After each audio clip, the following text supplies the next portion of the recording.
ہے کہ جب حضور مسجد نبوی سے باہر نکلتے ہیں تو آگے حضرت عمر و ابو بکر رضی اللہ تعالی عنہما کھڑے ہیں، چہرے کے اوپر عجیب اداسی ہے۔ کہا عمر ابو بکر اس وقت کیوں کھڑے ہو؟ عرض کی حضور بھوک نے گھر میں ٹکنے نہیں دیا، ہم نے چاہا حضور کا چہرہ دیکھ لیں تو کچھ پیاس بجھ جائے، کچھ بھوک مٹ جائے۔ حضور نے فرمایا میرا حال بھی یہی ہے، جس چیز نے تجھے گھروں سے نکالا ہے وہی چیز مجھے گھر سے نکال لائی ہے۔ چلتے ہوئے حضرت ابو ایوب انصاری کے گھر کے قریب سے گزرے،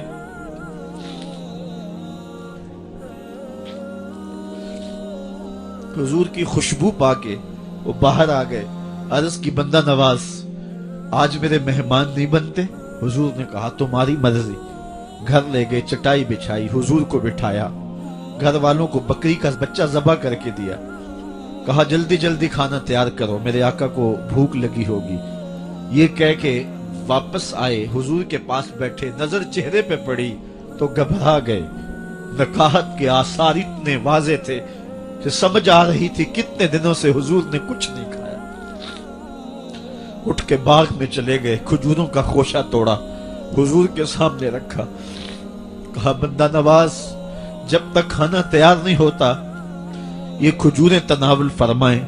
تھوڑی دیر کے بعد کھانا دسترخوان پہ لگ گیا، حضور سے عرض کی گئی حضور آئیں کھانا تناول کر لیں۔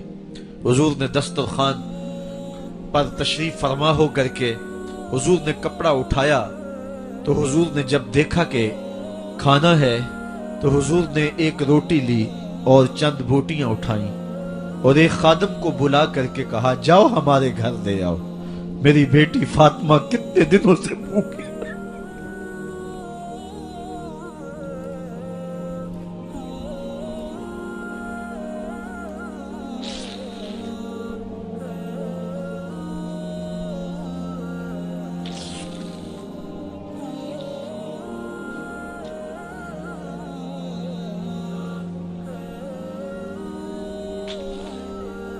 کہا جاؤ ہمارے گھر لے آؤ، میری فاطمہ کتنے دنوں سے بھوکی بیٹھی ہوئی ہے، مال کے کونین ہیں گو پاس کچھ رکھتے نہیں، دو جہاں کی نعمتیں ہیں ان کے خالی ہاتھ میں۔ آپ کو پتا ہوگا کہ جب میرے رسول کا انتقال ہوا ہے، حضور کا وصال ہوا ہے، تو حضور کی ایک زرہ ایک یہودی کے گھر میں گروی رکھی ہوئی تھی، حضور نے زرہ رکھ کر کے اس سے قرض لیا ہوا تھا۔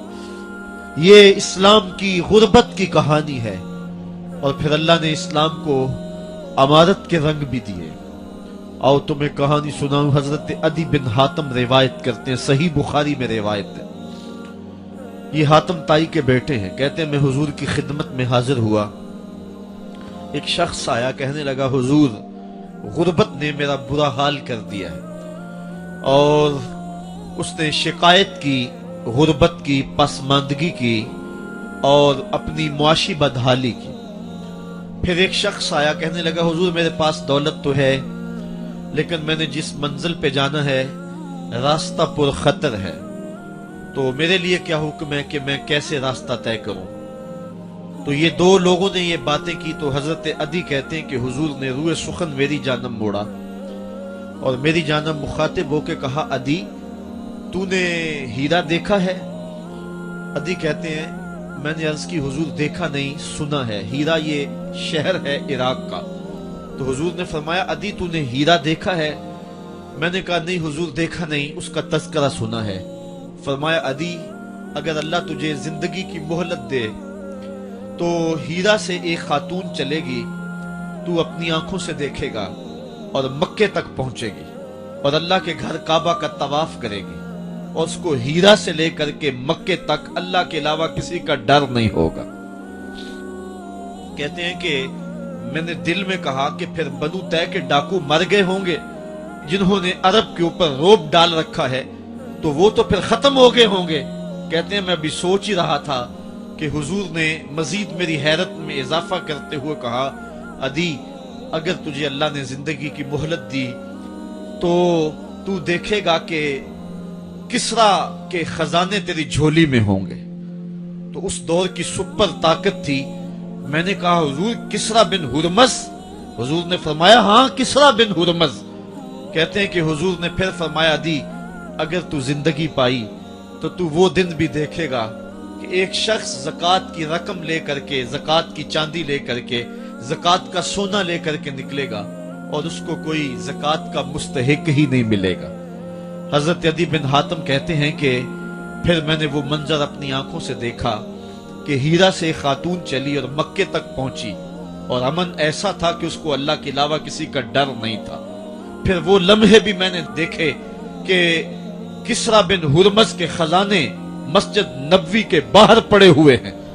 तो कहते हैं तीसरी चीज में देख ना सका और मैंने लोगों को कहा कि ये मैं तो नहीं देख सका, मेरी शायद जिंदगी वफा न करे, और अगर तुम्हारी जिंदगी वफा करे तो तुम देखना मेरे आका ने जो फरमाया तो 2 बातें तो पूरी हो गई हैं और तीसरी बात तुम देख लोगे।